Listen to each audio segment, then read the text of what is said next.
सुधार रामस्वरूप और भाजपा के जिला के महामंत्री लक्ष्मीचंद सैनी जी से निवेदन करूंगा कि हमारे सबके प्रिय नेता, हमारे सबके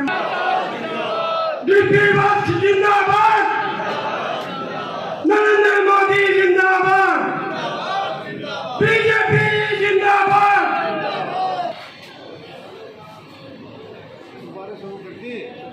और भारतीय जनता पार्टी, भारत माता की, बीजेपी जिंदाबाद। हिसार के जिला प्रधान है बीजेपी के भारतीय। उनको बुलाने का विशेष अधिकार मिला है। मुझे 1977 का उस समय याद है। हम चुनाव लड़ रहे थे, हमारे पास साधन नहीं था। एक जोंगा जीप थी। हमारे पिता तुल्य सुबेदार विशाल सिंह जी बैठे हैं। ये मागड़ा से साइकिल पर आते थे और हम सब लोग,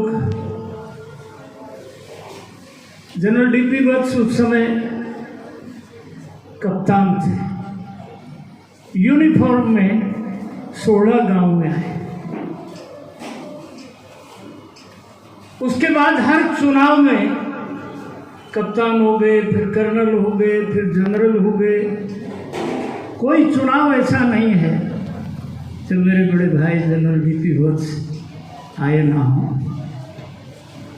सुबेदार विशाल सिंह इस बात के ससंजीत गवाह है। मैंने कल इनसे फोन करके कहा था कि मैं स्वयं आऊँगा, पर फौजी है ना, वो डट नहीं सके। आज वो आए। जनरल डीपी वत्स का मैं अपनी सरदारी के बीच में, ये वो टीम है। ये जातियों का इलाका है जनरल वत्स। या कमल का मौसम कम रहता है। जाति कांटेदार पौधा है। हमने बड़े खून पसीने से, इन सब की मेहनत से ये कमल का फूल यहाँ खिलाया है। और ताजा ताजा 22 तारीख सब लोग ये कह रहे महेंद्रगढ़ में क्या होगा, नहीं होगा। आज हमारा चेयरमैन रमेश सैनी 15 पार्षद, मैं ऐसे अपनी छावनी में अपने बड़े भाई जनरल डीपी वत्स का हार्दिक अभिनंदन करता हूं, स्वागत करता हूं।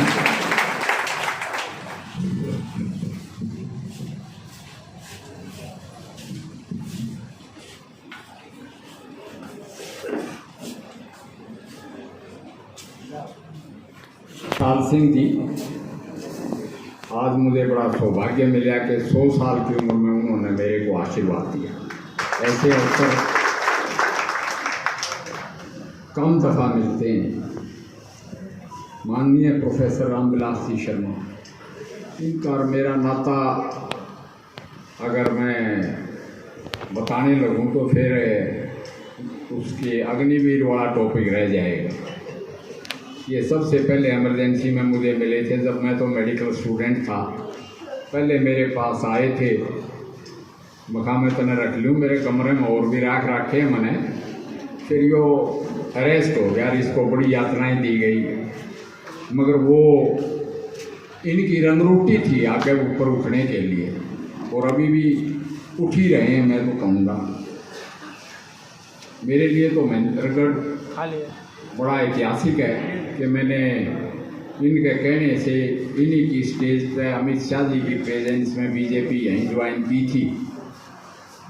उस दिन तो मैंने ज़बरदस्ती सीट लेनी पड़ी स्टेज पे, मगर आज जिस गर्मजोशी के साथ मेरा इस्तकबालिया किया गया, अभिनंदन किया गया है, मैं उससे बहुत प्रभावित हूँ। क्यों प्रभावित हूँ कि आज इस अग्निवीर की गलत फहमी की वजह से एक एक्स सर्विसमैन बाहुल्य एरिया में एक्स सर्विसमैन के बीच में आना एक आम आदमी का काम नहीं है। और आपने तो मेरे को पगड़ी पहना के जो स्नेह दिया उससे मैं गदगद हूँ। इनकी कॉन्स्टिट्यूएंसी में जब मैं घुसा तो रोड में खादर खोड़े शुरू हो गए, क्या हुआ रोड। और फिर मेरे सामने ही बैठे हैं पधाना राज, ये अपना पाली राजपूतों का गांव है, वहाँ मेरे को एक सर्विसमैन ने पगड़ी पहना के बैठा लिया और उन्होंने बोले शुक्र है तो आए तो गया साहब, आप आए तो गए। तो मैं आप लोगों का जो रजांगला के वीर भी यहाँ बैठे हैं, 100 साल के पूर्व सैनिक यहाँ बैठे हैं, तो ये मैं ज़रूर मानता हूँ कि एक तो रामविलास में इस पर्चे की ज़रूरत नहीं, मेरे से उम्र में छोटे बताते हैं, कागजा में तो शायद बड़े हों, मगर पार्टी में मेरे से बहुत सीनियर है। मैं मानता हूँ काम तो वो गैर सैनिक था, मगर उस टाइम मेरे अंदर भी जोश सा था, 1-2 साल की सर्विस थी, मैं ज़रूर इनकी कॉन्स्टिट्यूएंसी में आया। मेरा भाई था, मैं हमेशा ही आया इनकी कॉन्स्टिट्यूएंसी में। तो और एक तो ये नाम पर्चे की ज़रूरत नहीं, जैसे ये बोल रहे थे यहाँ पे, और कोई इनका ज़्यादा स्नेह ही मेरे को यूँ कह रहा था, यो नू यो न्यू यो न्यू। मैंने एक जवाब दिया, मैं कहा जिस दिन से जामिया है बीजेपी में से, ये बहुत बड़ी बात है। और सारा हरियाणा के नाम याद हैं। कप्तान भूपेंद्र सिंह जी आए हुए मेरे साथ, वीर चक्रा, इनके पिताजी भी फौज में थे, ग्रेनेडियर्स के अफसर थे, मेजर प्रताप सिंह। अब ये हमारे जिला अध्यक्ष हैं, वैसे पायलट हैं, एयरओपी के, एयरफोर्स के पायलट हैं, बल्कि कप्तान कहते हैं इनको। राकेश शर्मा जी मेरे को टेलीफोन पर रिसीव कर लिया था, महेंद्रगढ़ के जिला अध्यक्ष हैं। 5 मंडल अध्यक्ष बैठे हैं, जिला पदाधिकारी बीजेपी के बैठे हैं, मुझे बड़ी खुशी है। रमेश सैनी जी यहाँ के चेयरमैन बने, वैसे हरियाणा में इनको मैं शहर के जाट बोलता हूँ, सैनियों को 6 सैनी बन गए चेयरमैन पूरे हरियाणा में हमारी पार्टी के। फिर सभी जो मेरा अभिनंदन किया, 15 के 15 नगर परिषद, मेरी बेटियाँ, बहनें और आप सब लोग। फिर बड़ी भावुक बात है, चीन की लड़ाई, मैंने जनरल रैना का बयान पढ़ा कि वो ब्रिगेड कमांडर थे, कहता है कि company of Ahirs in 13 Kumaon made me chief. मैंने वो नाम रजांगला स्मारक पर पढ़े हैं कि कैसे मेजर शैतान सिंह के साथ चाइनीज दल बादल को रोक दिया, 1000 से ज़्यादा चाइनीज मरे, मगर ये भी शहीद हुए। मगर मैं उस शहादत से बचे हुए सैनिकों से भी मिला, मेरा ये सौभाग्य है। कैप्टन कर्नल जिले सिंह उस टाइम तो हवलदार थे, अभी भी जिंदा हैं, आजकल वो संन्यास ले गए हैं। सूबेदार रामस्वरूप जी जिला अध्यक्ष हैं।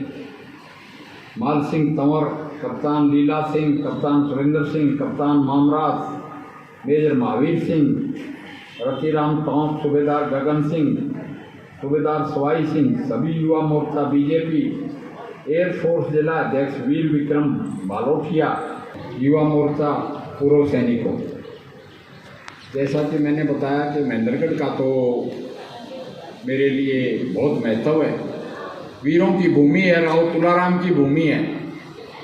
वो मैदान जंग भी देखा है जहाँ 5000 स्वतंत्रता सेनानी शहीद हुए थे।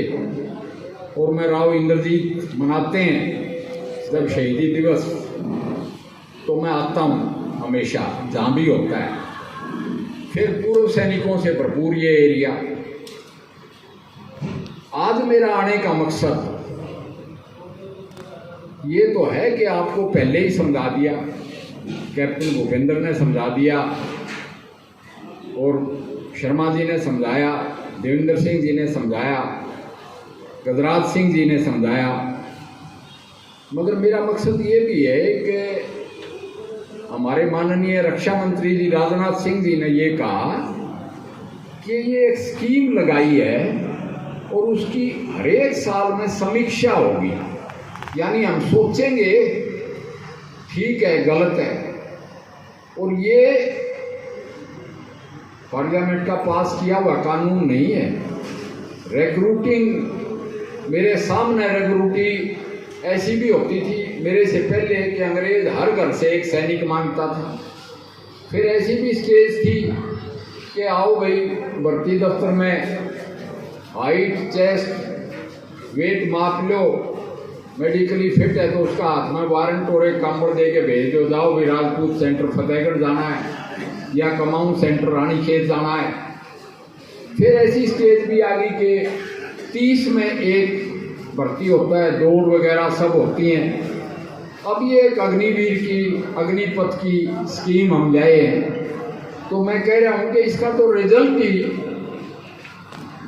5 साल के बाद आएगा, क्योंकि अभी तो भर्ती प्रक्रिया शुरू हुई है। एयरफोर्स की ज़रूर 3000 वैकेंसी निकली हैं, जिनमें 1 लाख के करीब या आगे ऑनलाइन रजिस्ट्रेशन। तो 4 साल के बाद इसका रिजल्ट निकलेगा। 4 साल तक तो 2 लाख सैनिक फौज को मिल रहे हैं ना, वो तो फौज में ही है। और उसके बाद भी जो त्रुटियां रहेंगी, कुछ तो मैं ही सोच रहा हूँ कि इसमें ये तरमीम होनी चाहिए, अमेंडमेंट, और कुछ तो होगी मेरे देखते देखते जब से लगी है। तो मेरा कहने का मतलब ये है कि ये जो रेल फूक दी, ऐसा सा हो गया कि फौज बेच दी, फौज भी कारपोरेट बना दी। वाई फौज से 14 लाख हिंदुस्तान की नू की नू 1 रैंक 1 पेंशन लेगी। ये अग्निवीर भी फौजी है। ये दूसरे देशों के एक्सपेरिमेंट को देख के किया है हिंदुस्तान में लागू। इसके बारे में भी कुछ मैं बताऊंगा कि ये सलाह, तो मैं आपसे सलाह मशावरा लेने आया हूँ। इसका नाम गोष्ठी है कि भाई जाट पाली वालों ने तो मेरे को बता दिया कि साहब ये हमारे सजेशन हैं, यो हमारे, हम रूस जाते रहे हम। तो मैं बोला इनमें तो कई चीज़ तो मैं खुद ही सोच रहा हूँ। तो सबसे पहली चीज़ तो ये है कि सबसे बड़ा रोष ये था कि बैक आ दिए बच्चे कि 4 साल करके नौकरी, फिर थारे को कुएं में डाल दिया गया, नौकरी को नहीं। उस बात को कैप्टन गजराज सिंह ने काफ़ी कवर किया। ऐसी बात नहीं है। एक तो मैट्रिक है तो आपको 12th का सर्टिफिकेट दे रहे हैं, ट्रेड का डिप्लोमा दे रहे हैं, और अगर आप 12th कर लोगे या 12th हो तो आपको ग्रेजुएशन दे रहे हैं इग्नू से, यानी आपकी शैक्षणिक योग्यता को बढ़ाया गया। तो मैं ये कहूँगा ये तो एक पेड ट्रेनिंग टूर मानो इसको, क्योंकि वैसे भी 25 साल से पहले नौकरी सिर्फ फौज में ही लगती है, बाकी बहुत कम ही लगते हैं। IAS के सिलेक्शन तो आजकल सारी उम्र 40 साल तक चाल गए, मगर कोई भी एवरेज सर्विस 25-26 साल से पहले लगती नहीं है, चाहे लेक्चरर ही हो। तो ये भी एक तरह से ट्रेनिंग है। ट्रेनिंग के बाद एक ऐसे कैप्टन भूपेंद्र ने थोड़ा सा हिंट दिया कि भाई अब जंग का स्वरूप बदल गया। आपने रजांगला की लड़ाई लड़ी, सन 71 की लड़ाई लड़ी। सन 71 के बाद आप देखो तो जो करगिल की लड़ाई थी उसमें तो 2 डिवीज़न और 1 एयरफोर्स का स्क्वाड्रन लड़े थे, 2 डिवीज़न पूरे भी इन्वॉल्व नहीं हुए थे। ऐसा स्वरूप क्यों बदल गया लड़ाई का कि तीनों ताकतें, चीन, पाकिस्तान और इंडिया, एटमी ताकतें होगी, न्यूक्लियर पावर होगी। और न्यूक्लियर पावर्स में अगर जंग होता है ऐसा जैसा 71 में लड़ा, चीन से लड़ा, तो म्यूचुअली एश्योर्ड डिस्ट्रक्शन हो जाती है। एक न्यूक्लियर आदमी देखता है जब हारने लगता है तो बम का इस्तेमाल कर देगा और फिर तबाही, यानी म्यूचुअली एश्योर्ड डिस्ट्रक्शन का मतलब सारे तबाह हो जाएंगे। तो लड़ाई स्वरूप बदल गई। आजकल में आतंकवाद, नक्सलवाद, इंसर्जेंसी या हाइब्रिड वारफेयर है। इसमें हमने सोचा लड़ाई तो हर टाइम ही चल रही है, और इस हर टाइम चलने वाली फिर ये देखा गया कि भाई फौज 71 के बाद कहाँ डिप्लाई हुई, तो उसमें 90% फौज की डिप्लॉयमेंट पुलिस की जॉब पे मिली। ये तो पुलिस में भी सर्व कर चुके हैं कैप्टन गजराज सिंह जी, कि हमारी 80-90% डिप्लॉयमेंट पुलिस के कामों में, इंसर्जेंसी भी पुलिस का काम है, नक्सलवाद भी पुलिस कंट्रोल करे। इसी तरह पुलिस का भी, बीएसएफ का और आईटीबीपी का काम, एलसी पर आईटीबीपी भी फौज का काम करती है, और इंटरनेशनल बॉर्डर पर बीएसएफ भी फौज का काम करती है।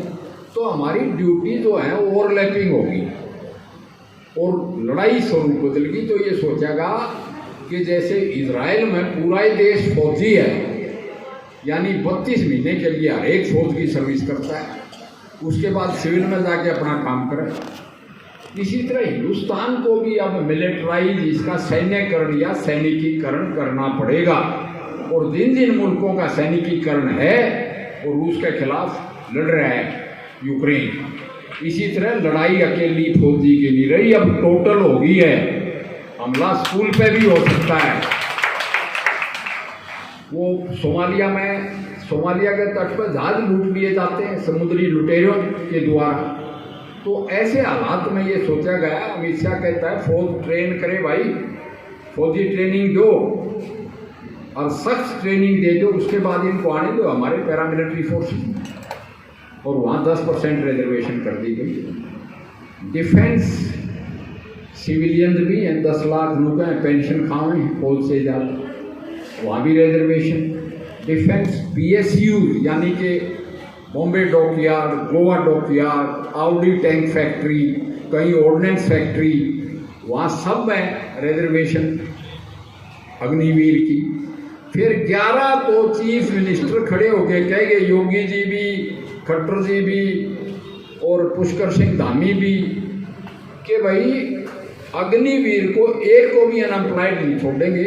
कैटेगरी सी में हर जगह हम उनको रिजर्वेशन देंगे।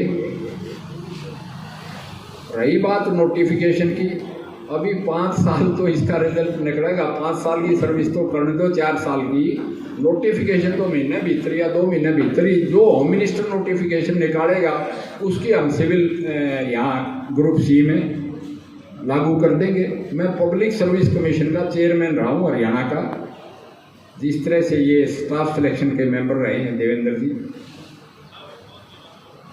मैंने खट्टर साहब कहते हैं कैसे करें जनरल साहब, इनने 5 नंबर एक्स्ट्रा दे दिया। मैं बोला पहला यूँ देखो कि ये 5 नंबर तक सारे के सारे आवे सैंक नहीं नौकरी में, नहीं तो इनकी 10% रिजर्वेशन हर एक कैटेगरी में कर दो। 70% फौज जो है वो ओबीसी बैकवर्ड क्लास की है, अहीर, गुजर, राजस्थान का जाट, यानी 3/4 जाट भी ओबीसी में है, सिर्फ हरियाणा को छोड़ के।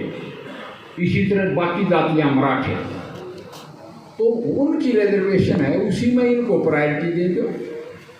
जनरल कैटेगरी वाले को जनरल में प्रायोरिटी दे दो 10%। इस तरह से सारे एडजस्ट हो सकते हैं, मगर ये थिंकिंग प्रोसेस है। इसमें मेरी बात हुई है नित्यानंद राय जो minister of state for home affairs है, जो पैरामिलिट्री से डील करते हैं, और खट्टर साहब से तो 2 दफ़ा बात हुई है मेरी इस कनेक्शन में। उसका डिटेल नोटिफिकेशन आ जाएगा। वो उनका 4 साल में तो थम रहो एक होनी के। मैं बोला यार तो खैर बहुत माड़ी बात तो नहीं है, मगर मेरा या को नहीं जस्ती कि 4 साल में थम आ जाओगे जैसी थारी हालत है। हाँ, कि यहाँ गढ़ तो कमल की गढ़ी थी बहुत पहले सन 77 में, मगर अब पार्टी उनकी में पड़ी और कुएं में तो आवाज़ देने लग रहे कि थम भी कुएं में पड़ोगे। भाई मोदी जी और अमित शाह जी तो आशावादी हैं और जो कहते हैं वो करते हैं। जैसे बताया 370-35 से 3 तलाक, और जहाँ तक इनका सवाल है भूपेंद्र जी बता गए, अब उन्होंने कहा फौज डाउन कर दी। अरे नेहरू जी वायसराय से नंबर 2 को होता था कमांडर इन चीफ, हम मान के कमांडर इन चीफ तो राष्ट्रपति जी को बना दिया, डेमोक्रेसी में होता है, मगर फौजी चीफ का रैंक ले आए 12वें नंबर पे। फलाने कमीशन का चेयरमैन भी इससे सीनियर, धकड़े का भी सीनियर। अरे हमने तो सीडीएस बनाया दोबारा, और सीडीएस के नीचे 10 आईएएस अफसर सर्व करते। उसको सेक्रेटरी लेवल का भी बनाया। हमने तो 1 रैंक 1 पेंशन भी दे दिया। और जो बता के गए 62 की, 65 की, 71 की, फौज ने लड़ाई जीत ली, जंग जीत गई, मगर शिमला समझौता की टेबल पर भुट्टो जीत गया। 93,000 सैनिक भी निकलवा लेंगे, कोई हरजाना नहीं। और हमारे चम्मन थे वो आज तक नहीं दिए उन्होंने, कहा हमने तो थिए उसी टाइम निकलवा लिया, तो निकलवा लिया। मेरे को नाम भी पता है, नाम भी आते हैं। तो वो तो चाहे अक्षाई चीन हो, चाहे पाक ऑक्युपाइड कश्मीर हो, ये सारी खोई हुई खुदा तो कांग्रेस की है। मानिक शाह ने जंग जीती और उसका जो हाल कराया, हमारे तो जनरल राव की अंत्येष्टि ऐसी हुई जैसे देश के हीरो की होती है। और वहाँ प्रधानमंत्री का तो जाना बहुत बड़ी बात है, वो तो गए नहीं, उनकी अंत्येष्टि पे आर्मी चीफ भी नहीं जान दिया, ये हाल था। फिर नुको के बीजेपी ने फौज भी बेच दी, तो ये कोई जचन वाली बात नहीं है और बिल्कुल गलत है। अब जैसा कि मैंने कहा कि ये कह रहे थे गजराज सिंह जी कि डिफेंस में रिजर्वेशन, होम मिनिस्ट्री में रिजर्वेशन, शिपिंग मिनिस्ट्री में रिजर्वेशन, सारे मंत्रालय में 1 बाई 1 कहते जा रहे हैं। 50,000 सैनिक 40,000 पहले साल में, 12,500 फौज ने रख लिए, 38,000 ये परसेंटेज वाइज गिना दिए। मैं तो कहता हूँ सेंटर की मिनिस्ट्रियाँ में एडजस्ट हो जाएंगे, सिविल में आवे को नहीं। खट्टर साहब तो नू क्या आया तो को नहीं पड़े, मेरी तो 10% रिजर्वेशन भी है, इसे डाल थारी पहलना कम होगी। मैं पब्लिक सर्विस कमीशन का चेयरमैन रहा हूँ। तो अब नू सारे ने मेरे तो एक उल्टा कर हो रहा है कि कभी ऐसा ना हो कि फौजी भी नू कहते भाई हम भी वहीं जाएंगे। ये तो हो गए एडजस्ट सिविल पुलिस में, क्योंकि एक स्टेज पे हर एक फौजी तो नहीं कहूँगा, आज भी सालाना 20,000 एप्लीकेशन प्री मेच्योर रिटायरमेंट या नाम कटाने की पड़ी रहे। हम इनको पहले ही मौका दे रहे हैं, भाई 5 साल के बाद जिसने नहीं रहना तुम IAS बन जाओ। तिवारी है एक सार्जेंट, सुप्रीम कोर्ट में जाना पड़े IAS की परमिशन लेने के लिए, और वो IAS में 7वें नंबर पर है। अब हम कह रहे हैं 5 साल के बाद हम तो आपकी एजुकेशन क्वालिफिकेशन में ग्रेजुएशन दे रहे हैं, रिजर्वेशन दे रहे हैं, आप बन जाओ भाई, कुछ ही बन जाओ। तो सबसे बड़ा झगड़ा यही था कि ये अनएम्प्लॉयड रह जाएंगे। आज के दिन ऐसी कोई बात नहीं है, नोटिफिकेशन भी आ जाएगी। बाकी तो भाई नू क्या झूठ बोल रहे, तो हम कहते हैं भाई कसमें हम अपनी जान पे खाए चले गए, फिर भी वो एतबार ना लाए चलेंगे। तो हम तो जो कहते हैं वो करते हैं। मोदी जी को ज़्यादा चिंता इन छोरियाँ की हमारे से ज़्यादा, और फिर भी राजनाथ जी कह रहे हैं समीक्षा कराएंगे। अगर जियो पॉलिटिकल सिचुएशन, सिक्योरिटी सिचुएशन ये समझते हैं, आप सब समझते हैं, ECB हो उसके जैसा चल रहा है चारों तरफ हिसाब किताब कि कदे ये सारे रखने पड़ जाएं, तो ऐसी अनसर्टन बात के बारे में अनसर्टन हुए ठाना और देश की संपत्ति जलाना। ट्रेन तो देश की थी, मोदी की तो नहीं थी, वह भी जला दी। और ऐसे सैनिक चाहिए नहीं। फिर मैं एक बात और बताता हूँ, एक सैनिक आप में से कुछ पैरा कमांडो भी होंगे। पैरा कमांडो का काम होता है, पैरा ड्रॉप हो गया हिंदी में, या कहीं भी एनिमी लाइंस के पीछे अपना आप को बचाना, दुश्मन को मारना, ऑब्जेक्टिव पर कब्जा करना। एक तो वो मुश्किल काम, दूसरी तरफ नौका मैंने 12 लाख रुपये पकड़े, ग्रेजुएशन की डिग्री पकड़ी, और सिविल में चली रिजर्वेशन। ऐसा मरा हुआ वो कहाँ है कि वो फिर भी नूके नाम में नहीं कर सकता। मैं तो कांग्रेस हूँ, इसे ऐसा नाम नूका, अगर इसे मरे हुए हैं तो ये स्वैच्छिक है। अरे तो दलेर बंदे आओ, वो मुर्दार जो है बेशक कांग्रेस में चले जाओ, हम कोई माइंड नहीं करते।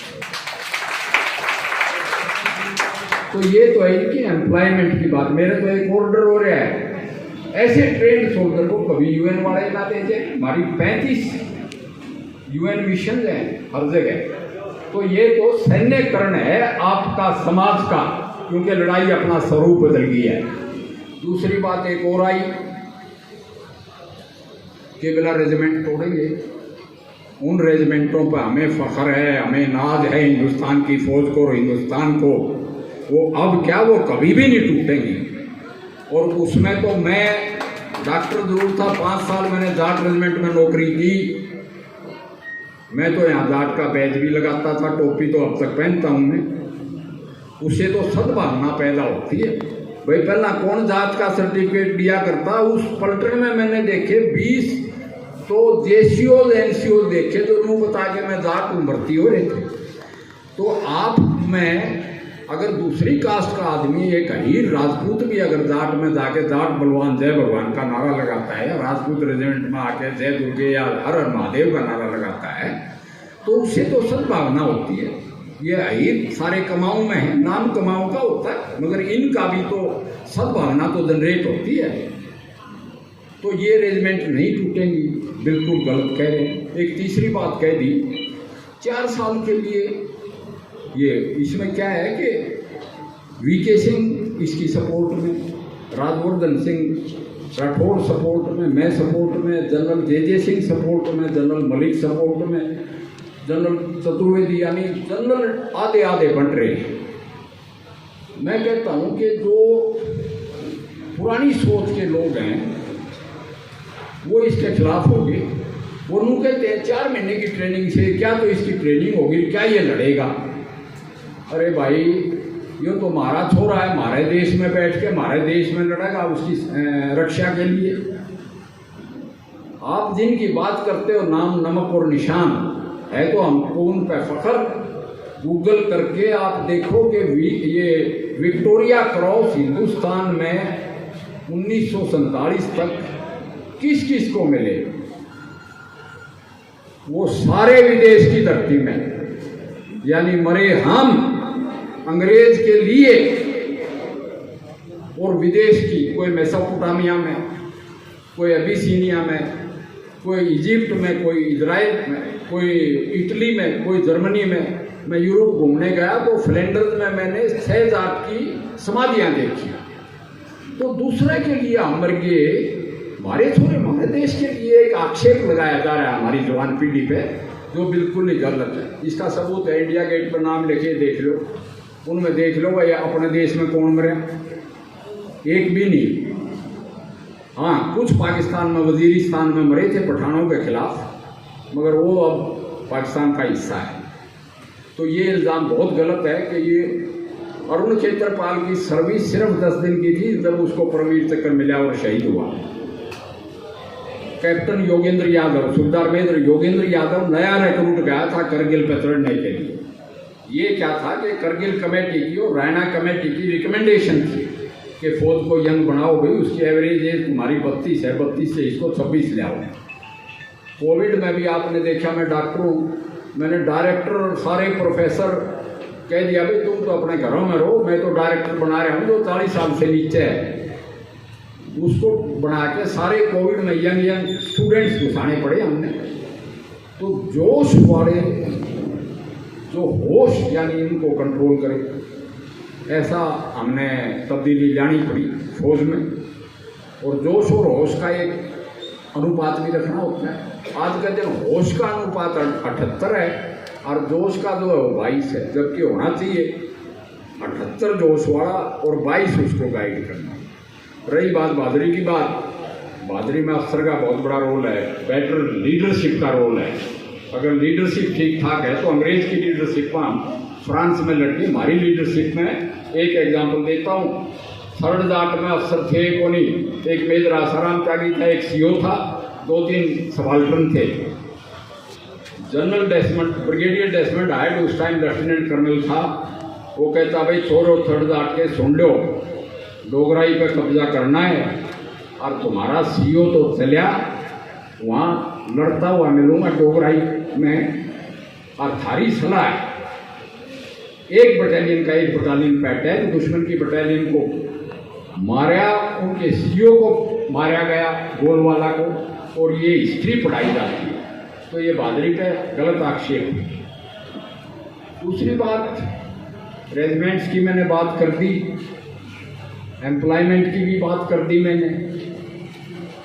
एक बात ज़रूर हम ख्याल रखेंगे कि फौज की नौकरी फिर भी ठीक ठाक रहे, नहीं तो मैंने कहा कि एक दफ़ा तो हर एक फौजी जब उसकी रिक्रूटिंग चल रही होती है वो महसूस करता है कि भाई गलत सा फंस गया।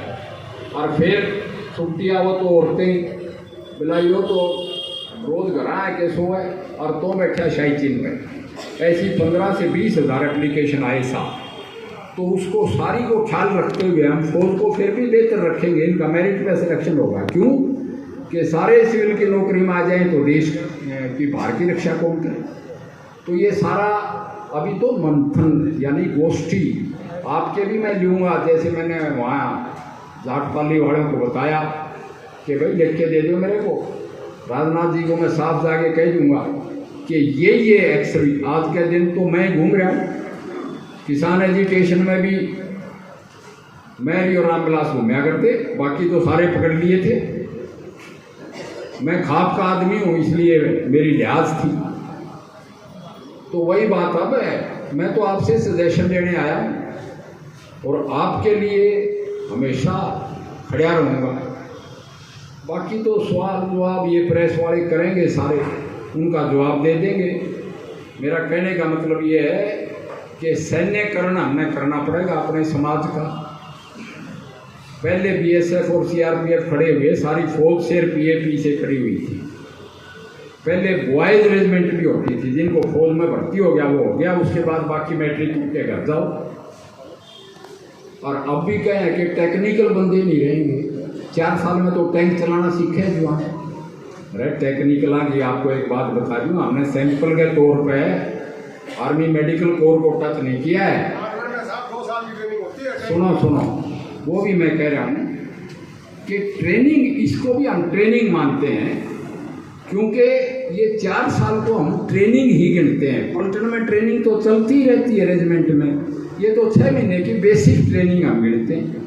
इमरजेंसी कमीशन वालों को देखो, इमरजेंसी में तो वर्दी पहना के कोई 4 हफ्ते की ट्रेनिंग भी हुई है, महीने की ट्रेनिंग भी हुई है।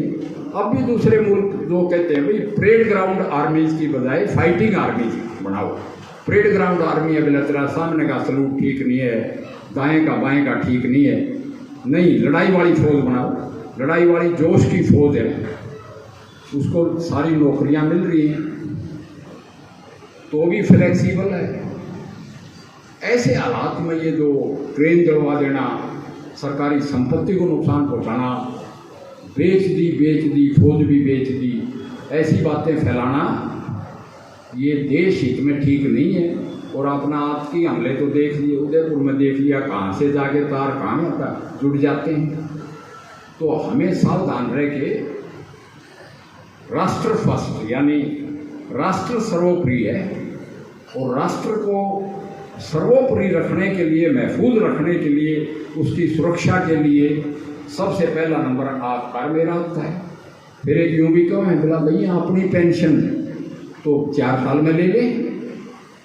एक यो भी आओ मिला ये जनरल बात मारे हैं और अपने बालक तो फौज में भेजते नहीं, क्या अग्निवीर बना देंगे। पहले तो मैं यूँ कहता हूँ, मैं भी शॉर्ट सर्विस अफसर था। अजीत सिंह भाटोटिया, महेंद्र सिंह मलिक एंड कुंवर निर्मल सिंह, तीनों फौज छोड़ के एज कैप्टन आए, यहाँ ये डीजीपी बने और इनके साथ वाले मेजर रिटायर हो गए। तो बाहर विदेश में जाके मेरे साथ के डॉक्टर जो हैं वो हवाई जहाज भी खरीद रहे हैं। तो ये जज्बा तो होना पड़ेगा कि वो सारा कारपोरेट टेम्परेरी, मगर नौकरी जान देने के लिए नौकरी नहीं है, जान देने के लिए तो जज्बा है, देशभक्ति है। मगर यहाँ भी मोदी सरकार आपके साथ कोई भी ऐसा काम नहीं करेगी जिससे देश की फौज को और जवान को। एक बात और कहूँ, 71 की लड़ाई जीती, मानिक शाह की वैल्यू बढ़ गई और 1 रैंक 1 पेंशन बंद कर दी इंदिरा गांधी ने। हमने तो लागू की 1 रैंक 1 पेंशन। तो मेरा कहने का मतलब ये है, फौज भी वहीं रहेगी, रेजिमेंट भी वहीं रहेगी और बाहर नौकरियां भी मिलेंगी। मैं पब्लिक सर्विस कमीशन का चेयरमैन था, मेरे को हाई कोर्ट ने डिटेल कर दिया पंजाब पब्लिक सर्विस कमीशन का भी, आप रिजल्ट निकालो पीसीएस का, और साथ में नू को लिया अगर हरियाणा इस जनरल को ला सकता है, इसका हिस्सा पंजाब वाले भी ला दे। 20 एक्स सर्विसमैन मैंने पीसीएस अफसर बनाए और हरियाणा में तो ये रूल था थारी भर्तियों में तुम्हारी भर्ती तुम्हारे हवाले, और इतने में ऊपर काट देता था जनरल में, बीसी में भी लेता था तो एक्स सर्विसमैन ने वहाँ भी एडजस्ट करता था। तो इसे मरे महसूस ना करो, हम बैठे हैं पार्लियामेंट में 5 बैठे हैं बीजेपी की तरफ से, देख लेंगे और घबराने की जरूरत नहीं है। फिर भी आपके सजेशंस हमें दे दो। सीधा राजनाथ जी ने तो मुझे बोल दिया, वो तो खुद ही कह रहे हैं कि समीक्षा चलेगी, ये तो पॉलिसी है, पॉलिसी अच्छी रहेगी, इसको और बेहतर बनाएंगे और बेहतर बनाएंगे। मगर ऐसा हो गया जो लोग कह रहे हैं, तो इसकी समीक्षा करके इसमें तरमीम कर देंगे, इसमें अमेंडमेंट कर देंगे, इसमें त्रुटियों को कवर कर देंगे। देश में घबराने की जरूरत नहीं है, देश आपका मुनस्सर है। और मैं आपका बहुत बहुत शुक्रगुजार हूँ रामविलास जी। आज मैं तो थोड़ा सा यूँ था कि सबकी सुन रहा हूँ, मैं ये जा रहे हैं हर जगह क्वेश्चन फेस करते हैं, व्हाट्सएप आजकल वो गाली भी लिखते हैं कि भाई ये तो सरकार के हैं, सरकारी हैं, बेच गए। मगर यहाँ तो आपने हमारा अभिनंदन कराया, वो मतलब ऐसी हमें उम्मीद आज के दिन नहीं थी। आपका और आप सब लोगों का बहुत बहुत शुक्रिया। जय हरियाणा, जय हिंद, जय भारतीय सेना। जजमेंट नौकरी कर रहे थे, एक सीओ साहब और एक 2 अफसर थे। और सीओ साहब ने ये बताया भाई मैं तो चले इस पर अटैक करूंगा, और सारी मर्जी।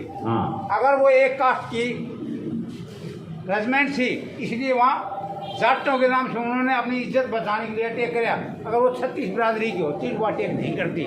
मेरा कहने का तात्पर्य ये है, अगर जो जैसे 4 साल करो 2 साल करो, हम भी समझते हैं अगर देश की जरूरत है, हमारा जो दुश्मन है वो बहुत ताकतवर है और हर आदमी को सैनिक होना चाहिए।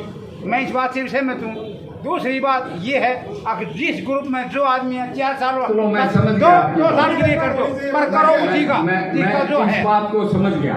सुनो, इसका मेरे पास जवाब नहीं। असली बात ये लठ भर की बात कह दी कि वे जाताड़ी रेजिमेंट नहीं तोड़ रहे, वो तो बात खत्म हुई कि थारी रेजिमेंट रहेगी, जाताड़ी राजपूत रेजिमेंट रहेगी, मार भी मार रहेगी। साथ में मैं ये जरूर कहना चाहूँगा कि नाम नमक और निशान तो हम रखेंगे, मगर जो all India all cast regiment हैं, जैसे गार्ड्स, ग्रेनेडियर्स, और मैं तो कहूँगा राजपूत है, राजपूत में भी ब्राह्मण हैं, गुज्जर हैं, राजपूत हैं, और कुछ में मुस्लिम भी, वो भी राजपूत ओरिजिन के मुस्लिम हैं, कैम खानी मुस्लिम है। अभी तो यही रहेंगी, मगर ऑल इंडिया ऑल कास्ट वाली हैं, उन्होंने भी बहुत अच्छा काम किया। और 80% हिंदुस्तान की फौज ऑल इंडिया ऑल क्लास है, पूरी तो कोर है, और पूरी एयरफोर्स, पूरी नेवी, और ये भी सिर्फ जाट रेजिमेंट को छोड़ के बाकी करीब करीब सारी, जैसे मैंने कहा, राजपूत, ब्राह्मण, गुजर और कैम खानी राजपूत, वो मुसलमान, बंगाली भी हैं एक राजपूत में, तो उसमें ऑल इंडिया ऑल कास्ट की भी जो रेजिमेंट्स हैं उन्होंने भी बहुत अच्छा काम किया है। मगर आपके अच्छे काम को हम नज़रअंदाज नहीं, हम उसको अप्रिशिएट करते हैं। और हमने तो, मैंने कहा एएनसी का होके भी मैंने तो नारे लगाए रेजिमेंट में, तो उसमें आपकी भावनाओं का ख्याल नहीं, हम असलियत का ख्याल रखेंगे। और इस बात के लिए मैंने सजेशन दिया था कि ना कास्ट की रेजिमेंट नो की।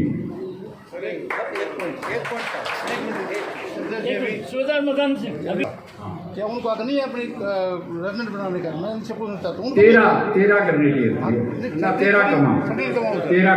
क्या उनको हक नहीं है? देखो मेरी एक बात सुनो, मेरी एक बात सुनो, बहुत लंबा हो जाएगा ये बात। पार्लियामेंट में भी उठ चुकी है, मैंने दादरी भी जाना है।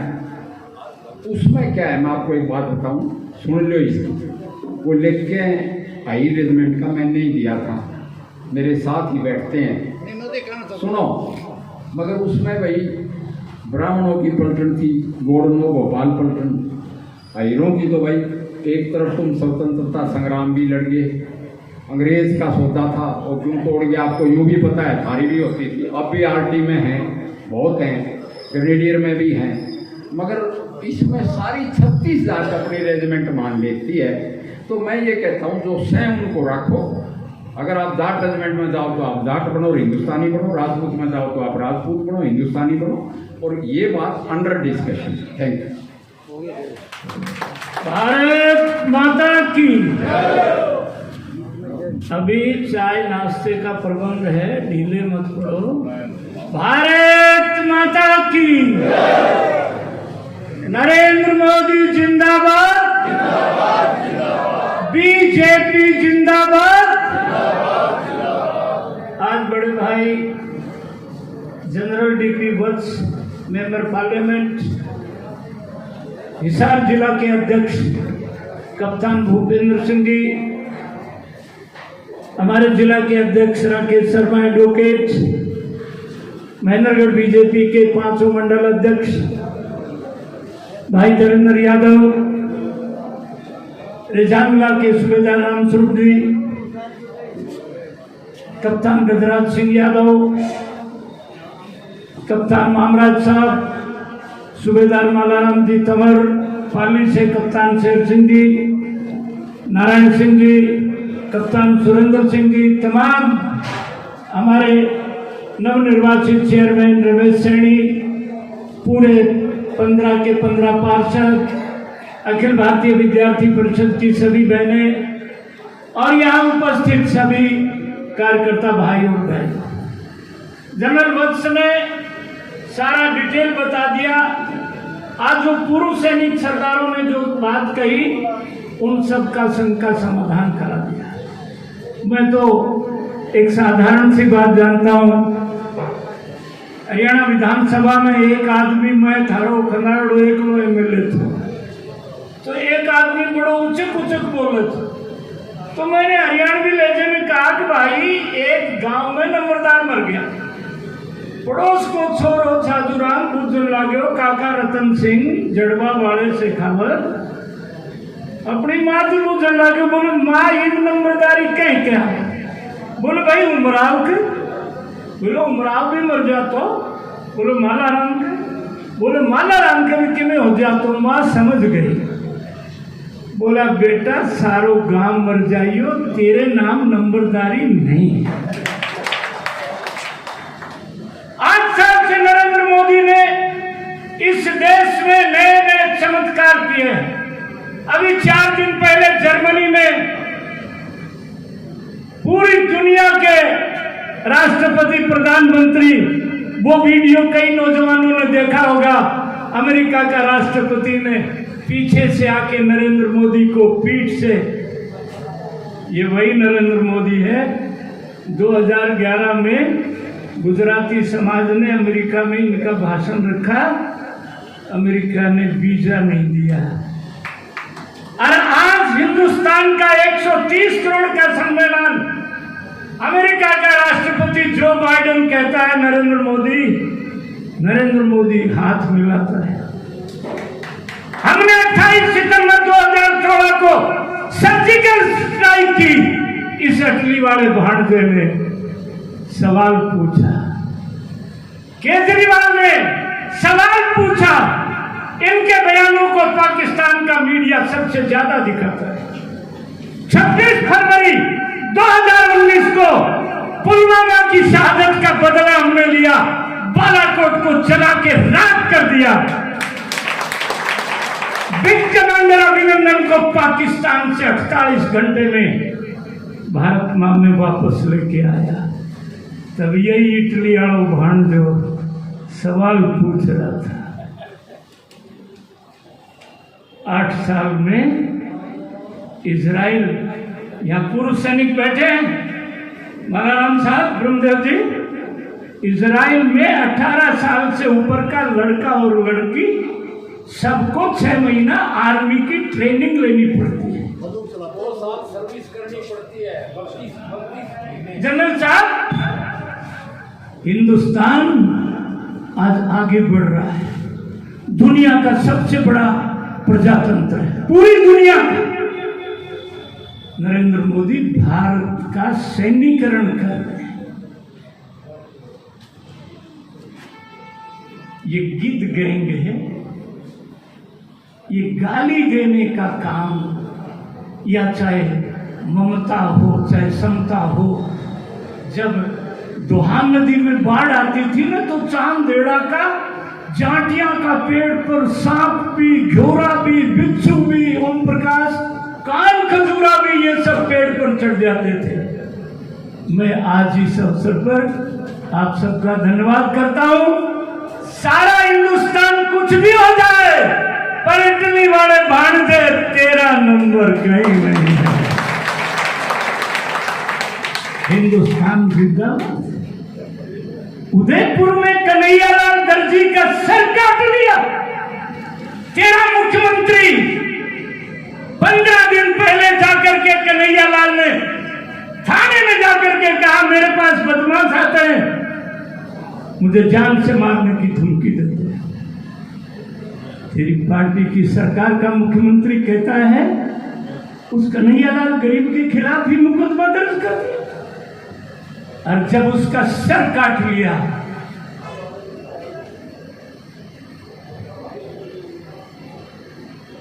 तेरी पार्टी का मुख्यमंत्री ये कहता है कि नरेंद्र मोदी को शांति की अपील करनी चाहिए, सब कुछ नरेंद्र मोदी करना चाहिए। तू किस बात का मुख्यमंत्री है? नरेंद्र मोदी का काफिला सरदार चरणजीत सिंह चन्नी थे, तेरी पार्टी का मुख्यमंत्री था। फिरोजपुर के फ्लाईओवर पर देश के प्रधानमंत्री का 21 मिनट काफिला आपने टांग के खड़ा कर दिया है। पंजाब की जनता ने, लोग पत्रकार, छायाकार मित्र यहाँ बड़ी संख्या में हैं, अभी जनरल वत्स उनको संबोधित करेंगे। मेरे से पूछा सन्नी दोनों जगह से आ गया। मैंने कहा इसने इतना बड़ा पाप किया था, ये 20 जगह से भी चुनाव लड़ता तो ये हारता। आज जितनी गाली नरेंद्र मोदी को आप लोग दें, परंतु सेना का अपमान करने का अधिकार किसी को नहीं है। इन्हीं शब्दों के साथ आप सबका धन्यवाद करता हूं। आप सबके लिए जलपान की व्यवस्था है, सब लोग जलपान करके जाएं। जनरल डीपी वत्स को अभी दादरी भी कार्यक्रम में जाना है। मैं एक बार आप सबका हार्दिक अभिनंदन और धन्यवाद करता हूं। भारत माता की। भारत की सेना के रिटायर्ड जनरल डीपी वत्स, मेंबर पार्लियामेंट, मेरे बड़े भाई आज एक संगोष्ठी को संबोधित करने महेंद्रगढ़ में पधारे, उनका हार्दिक अभिनंदन है। हमारे जनरल वत्स के दाई ओर कप्तान भूपेंद्र सिंह, आप हिसार जिला बीजेपी के अध्यक्ष हैं। आप परंपरा से दूसरी पीढ़ी के सैनिक हैं। आपके पूज्य पिता मेजर करतार सिंह जी हरियाणा के प्रांत संचालक रहे। हमारे जिलाध्यक्ष राकेश शर्मा एडवोकेट, नवनिर्वाचित चेयरमैन रमेश सैनी, हमारे नौरंग सिंह तंवर मीडिया प्रभारी, रमेश जी हमारे एक्स सर्विसमैन मोर्चा के अध्यक्ष हैं, चाचा मोहनलाल अग्रवाल, चाचा मोहनलाल अग्रवाल जनरल में पत्रकार हैं, महेंद्र तिवारी दैनिक ट्रिब्यून के ब्यूरो चीफ हैं, सुशील मोबाइल ऑल इन वन हैं, जनता टीवी, आज तक, ऑल इन वन, ये रिंकू है, ये चैनल का मालिक है, प्रदीप यादव हमारे महेंद्रगढ़ पत्रकार संघ के अध्यक्ष हैं, आनंद शर्मा जागरण के ब्यूरो चीफ हैं, परमजीत ये मेरे भाई का बेटा है, इसके पिताजी मेरे क्लास फेलो थे, वकील हैं, हरविलास बागवान जागरण के ब्यूरो चीफ हैं, रामचंद्र बोरा चैनल, राजेश यादव, ओम प्रकाश जी यादव मंत्री महोदय के पीआरओ हैं, मेरे छोटे भाई हैं, राधेश्याम दिल्लीवान, जेपी भारद्वाज, दिनेश यादव, सुरेश पंचोली, ये सब हमारे यूट्यूब के। अब मैं अपने बड़े भाई जनरल डी.पी. वत्स को प्रस्तुत करता हूँ। आज इस संगोष्ठी में आए अग्निवीर, अग्निपथ के बारे में देश में कांग्रेस चाहे किसान आंदोलन हो, चाहे शाहीन बाग का आंदोलन हो, चाहे देश में कोई भी खुराफात हो, 26 जनवरी को तिरंगे के साथ छेड़छाड़ हो, तो कांग्रेस गाली देने का अवसर ढूंढती है। आज हमने इस अग्निवीर के ऊपर, रमेश बोरा कुर्सी ले लो, श्री किशन जी कुर्सी ले लो, बैठ जाओ। तो ये कांग्रेस कोई गाली देने का बहाना, केवल नकारात्मक। हम बीजेपी के लोगों ने 60 साल अहम भूमिका निभाई विपक्ष में बैठ करके। उस संबंध में आर्मी के सबसे बड़ी पोस्ट पर काम कर चुके जनरल डी.पी. वत्स अधिकार वाणी से आपको संबोधित करें। मीडिया के और प्रिंट मीडिया के बंधुओं, कलाकार बंधुओं, जैसा कि आपने देखा कि जब से अग्निपथ और अग्निवीर योजना का या स्कीम का रक्षा मंत्री, माननीय रक्षा मंत्री राजनाथ सिंह जी ने तीनों सेनाओं के अध्यक्षों के साथ बैठ के इस योजना को लागू किया या ये घोषणा की, उसी वक्त से अपोजिशन पार्टी ने खासकर बिहार में और पूरे देश में माहौल खराब किया और बहुत ही अफवाहें फैलाई। उसके नतीजा ये हुआ कि बिहार में देश की संपत्ति को भारी नुकसान पहुँचाया गया, सिकंदराबाद में भी पहुँचाया गया। समाज में और सेना में भ्रांतियाँ फैलाने की कोशिश की गई इस अग्निवीर को लेके, ऐसा सा माहौल क्रिएट कर दिया कि जैसे सेना को बेच दिया। ये बहुत ही गलत अफवाह फैलाई। उसके बारे में मैं ये कहना चाहूँगा कि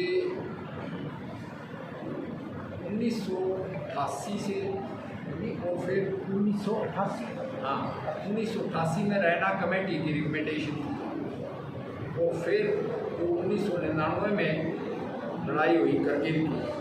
उसके बाद करगिल कमेटी की रिकमेंडेशन थी सैन्य सुधार करने की। तो सैन्य सुधारों में ये भी रिकमेंडेशन थी कि सेना का जो औसतन एज है उसको घटा के कम लिया जाए, क्योंकि जो दुनिया की बाकी सेनाएं हैं वहाँ पे औसतन एज कम की हुई है। तो हमने सारे मॉडल स्टडी किए, रिकमेंडेशन जो करगिल रिव्यू कमेटी स्टडी की, रैना कमेटी की, 2 साल तक स्टडी की। तभी तो तीनों सर्विस चीफ रक्षा मंत्री जी के साथ बैठे, सीनियर अफसरान भी मीडिया पे आए। तो इस फौज की कई दिन से चल रही इस योजना को कार्यरत करने की अनाउंसमेंट की। उसमें सबसे नज़दीक हमारे जो विदेश की योजना बैठती है कि उसमें इजराइल की है, जहाँ कंपल्सरी मिलिट्री सर्विस है और 32 महीने तक वहाँ का नागरिक सर्विस करता है। इसका मुख्य कारण ये भी है कि 1971 के बाद हमने वो रद्द किया, उसमें सेना 80% पुलिस के काम में ज़्यादा रत रही। जो सेना का काम बॉर्डर डिफेंस है, क्यों? क्योंकि तीनों ताकतें अब एटमी ताकतें हो गई हैं। तो उसमें कन्वेंशनल बॉर्डर की लड़ाई पैक्ट ग्राउंड में चली गई और ये नया स्वरूप युद्ध का आ गया। इसको कहते हैं इंसर्जेंसी, हाइब्रिड वारफेयर, कहीं नक्सलवाद, कहीं ईस्टर्न यानी कि पूर्वोत्तर में इंसर्जेंसी, कश्मीर में, पंजाब में भी रही, जो कि पुलिस का काम है। और ये देखिएगा कि जंग अब टोटल होगी, सिर्फ सेना का काम नहीं रहा, जंग हर एक नागरिक को लड़नी पड़ेगी। तो हमने भी डिसाइड किया कि पूरे समाज का सैन्यकरण करो, सैनिकीकरण करो, पूरी सिविल फोर्स यानी पैरा मिलिट्री, क्योंकि साइमल्टेनियसली फोर्स तो पुलिस का काम कर रही है, मगर पुलिस भी बॉर्डर पर BSF, LC पे ITBP भी मैन करती है। तो इसका और समन्वय किया जाए, तो खुद ट्रेन करके, मैं कहता हूँ इसको पेड ट्रेनिंग होगी। पहले तो 6 महीने की बेसिक ट्रेनिंग, और उसके बाद यूनिट में भी ट्रेनिंग होती रहती है। उसके साथ साथ उनका शैक्षणिक स्तर भी बढ़ाओ, मैट्रिक है तो 12th यानी +2, और +2 है तो ग्रेजुएशन, साथ में ट्रेड का डिप्लोमा देके, साथ में ब्रिज कोर्स देके।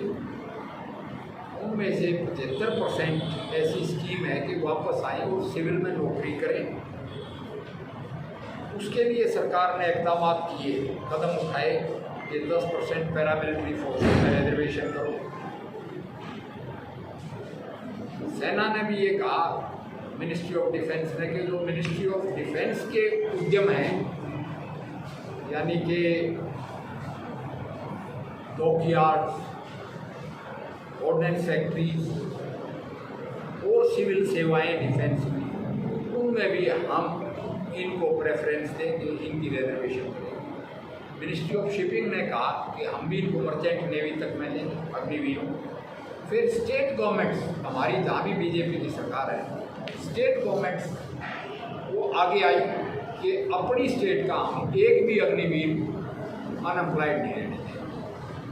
और मेरी भी डिस्कशन हुई माननीय खट्टर साहब से, योगी जी ने भी अनाउंस किया, यानी सभी सरकारों ने अनाउंस किया, जहाँ BJP की सरकार है, कि अग्निवीर को हम नौकरी देंगे कैटेगरी C या ग्रुप C में। तो ये मुद्दा उठाया था कि वो अनएम्प्लॉयड रह जाएंगे, वो तो एड्रेस हो जाते हैं।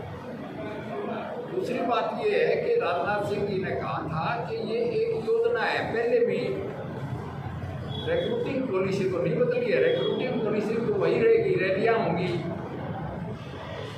साथ में भाग दौड़, मेडिकल फिटनेस सारा होगा, मगर टर्म्स ऑफ सर्विस ये जरूर बदला जवानों में। अफसरों में तो पहले भी था, 5 साल का short service commission, emergency commission भी हुए हुए।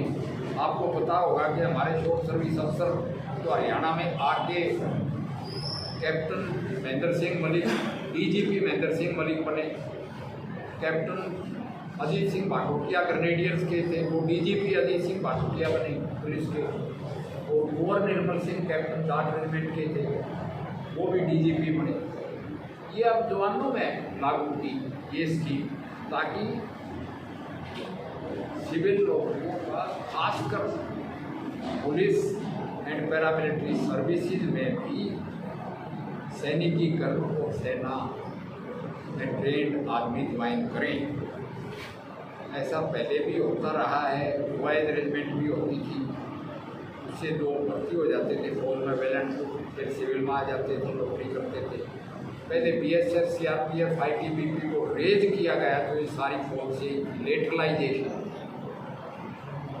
तो ये मॉडर्न वारफेयर सिचुएशन जिसका नाम है, वो दुनिया के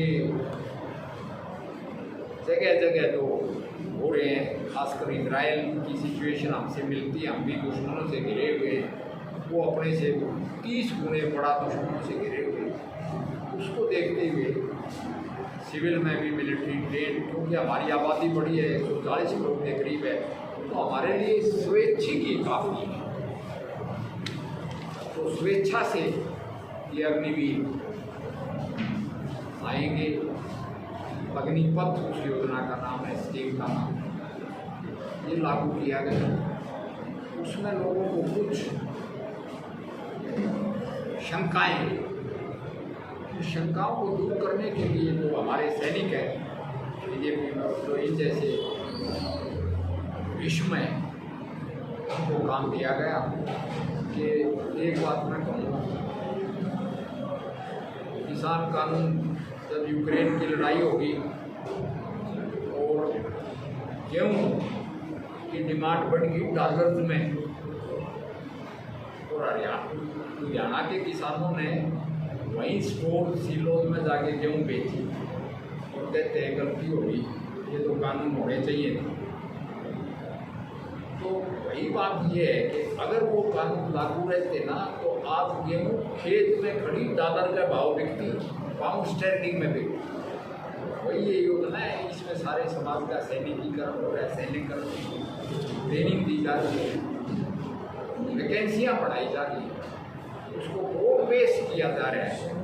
एक पेड ट्रेनिंग है, उससे नो हाउ बढ़ाई जा रही है। टेक्निकल लोगों को आगे, क्योंकि ड्रोन युद्ध हो गया, सारा साइबर वारफेयर हो गया, इसमें ट्रेंड लोगों को, कंप्यूटर साथी और फिट बच्चों को, यानी होश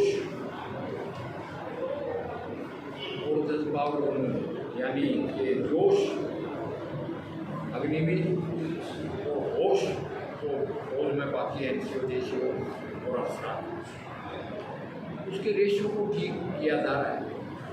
तो उसमें भी हम कहते हैं कि ये समीक्षा आए साल होती है। ऐसे हालात में लोगों में भ्रम पैदा कर रहा हूँ, उस भ्रम को दूर करने के लिए मैं आपके माध्यम से आपसे इसमें जो आपके क्वेश्चन हैं मैं कोशिश करूँगा ईमानदारी से रिप्लाई करूँ। जिस प्रकार से बीजेपी युवाओं को समझाने की कोशिश कर रही है, लेकिन फिर भी युवा नहीं समझ रहे। हर जगह से आप ये गोष्ठियाँ का आयोजन कर रहे हैं, लेकिन आज भी जो युवा है रोड के ऊपर दिख रहे हैं। देखो, युवा समझ गए। बिहार में जो आए थे वैसे वैसे जो देश की संपत्ति, तो मोदी जी की संपत्ति तो नहीं, वो तो देश की संपत्ति है, उसको जलाया, हजारों करोड़ की संपत्ति जला दी। उसका मेरा जवाब ये है कि एयरफोर्स की 3000 वैकेंसियाँ अभी निकली हैं, ऑनलाइन एप्लीकेशन मांगी है, और ये कैप्टन साहब बता रहे थे कितनी होगी, 2 लाख से ऊपर, 2 लाख से ऊपर एप्लीकेशन आ गई। तो युवा तो तैयार हो गया। मैंने दौड़ करते हुए देखे, रास्ते में आते हुए दौड़ रहे हैं, तैयारी कर रहे हैं। ये तो कांग्रेस से नहीं मान रहे, और जो युवा देश की संपत्ति को जलाते हैं वो तो फौज के काबिल भी नहीं है। फौज में तो डिसिप्लिन सबसे जरूरी है। ये मैं युवाओं को बताया पूरा हिसाब किताब कि फौज से पहले तो हम समीक्षा करेंगे उनकी वहाँ ज़रूरत है कितनी है, और सिविल में भी आए तो उनको नौकरी मिलेगी, ऐसी ही नौकरी मिलेगी जैसी फौज में। तो मैं तो कहता हूँ युवा तो मान रहे हैं, अपोजिशन नहीं। तो जैसे 4 साल का जिनका समय, कुछ समय को बढ़ाने की बात कही जा रही है कि दोनों को बैठ कर सामने जैसे 4 साल से ज़्यादा का समय दिया है। उसमें मेन चीज़ ये है कि जैसे सेना के लिए अभी भी रिजर्वेशन है सिविल में 10%। तो मैं तो पब्लिक सर्विस कमीशन का चेयरमैन भी रहा हूँ, मैंने तो वैकेंसीज भरी भी हैं। सिविल में नौकरी के लिए भी एक एज होती है। अब कहते हैं कि सेना की कुछ रिजर्वेशन खाली भी रह जाती है, वो उस एज में फौजी आता है 1 रैंक 1 पेंशन लेके, कि वो सिविल में उसकी एज, हालांकि 10 साल का, इनमें भी हम 5 साल का रिलीफ दे रहे हैं कि सिविल में आने के बाद भी आपको 5 साल की छूट मिलेगी सेटल होने के लिए, मगर फिर भी एक यंग एज में ही हम ट्रेंड सोल्जर को सिविल में और पैरामिलिट्री में। बाकी तो मैंने कहा we are available to needs of the military service. समीक्षा का मतलब यही होता है जो आप कह रहे हैं। युवा जो है ना अपने भविष्य को लेकर चिंतित है, क्योंकि एक आम आदमी भी जब इस बात को सोचता है ना, जैसे आपने एज रखी 18 से 21, फिर आपने उसको एक्सटेंड किया, इसके बाद वो 4 साल के बाद कहाँ चला जाएगा? क्योंकि जो आपकी जो बीजेपी गवर्नमेंट जो है आपकी जिन जिन स्टेट में है, उन्होंने किसी ने तो कहा है कि 10% कोटा दे देंगे, 15% कोटा दे देंगे। अब सारे युवा तो उसमें एडजस्ट नहीं हो पाते। वही तो मैं कह रहा हूँ, आप उल्टा समझिए, आप कैलकुलेट करो। पहले तो सेंट्रल की मिनिस्ट्रियाँ, होम मिनिस्ट्री देखो, BSF CRPF में कितनी नौकरियाँ हैं खाती, 1.5 लाख वैकेंसी। सेंट्रल की डिफेंस मिनिस्ट्री में भी सिविलियन है, डॉकयार्ड्स हैं, डिफेंस PSU या निगम्स हैं। मैं तो कहता हूँ सेंटर में निकलेंगे 1 साल में 50,000, 4 साल तो निकले ही नहीं है, यानी 2 लाख लोग फौज को एक्स्ट्रा ही मिल गए, सारी वैकेंसी बढ़ गई। 4 साल के बाद निकलना शुरू हुए, उस निकलना शुरू हुए में 50,000 में से आज के मुताबिक देखा जाए तो 12,500 तो फौज में ही रह गई, अब रह गए 38,000। उनको आप एडजस्ट करना शुरू करो। मैं कहता हूँ स्टेट्स के लिए ही नहीं बचते, वो सेंटर की नौकरी में ही एडजस्ट हो जाएंगे, मगर लोग प्रेफर स्टेट करेंगे। तो वो कभी ऐसा ना हो कि हमारे फौजी एक ऑप्शन लेके नहीं जी हम तो सिविल में जाएंगे। वो इसलिए फौज की नौकरी को हम फिर भी बेहतर ही रखेंगे, मगर रोड पर नहीं रहेगा कोई भी। अगर मुख्यमंत्री कह रहा है, योगी जी कह रहे हैं, अमित शाह जी कह रहे हैं, तो उसमें विश्वास करना पड़ेगा, क्योंकि जो हम कहते हैं वो करते हैं। और कह रहे हैं, मुख्यमंत्री जी कह रहे हैं 4 साल बाद जो अग्निवीर आएंगे उनको हरियाणा सरकार नौकरी देगी, जबकि सरकार का कार्यकाल तो 2.5 साल का ही रह गया। जनता में इस विषय को लेकर भी संशय बना हुआ है, क्या कहेंगे? मतलब मैंने नो बताओ, हम नहीं आवागे तो कौन आवेगा? कांग्रेस आवेगी, मोदी के आप इनकी धरातल तो सरकारें गिर रही हैं। हम तो ऐसा ही सोचते हैं कि हम आएंगे, वो देश भी ऐसा सोचता है कि हम आएंगे, फिर भी कोई ऐसी सोच हो कि वो आएंगे तो भाई वो आके कुछ ही कर लो। हमारी पॉलिसी सबसे पहले तो हमारी पॉलिसी है, मैं उसको लिखा हूँ। हाँ।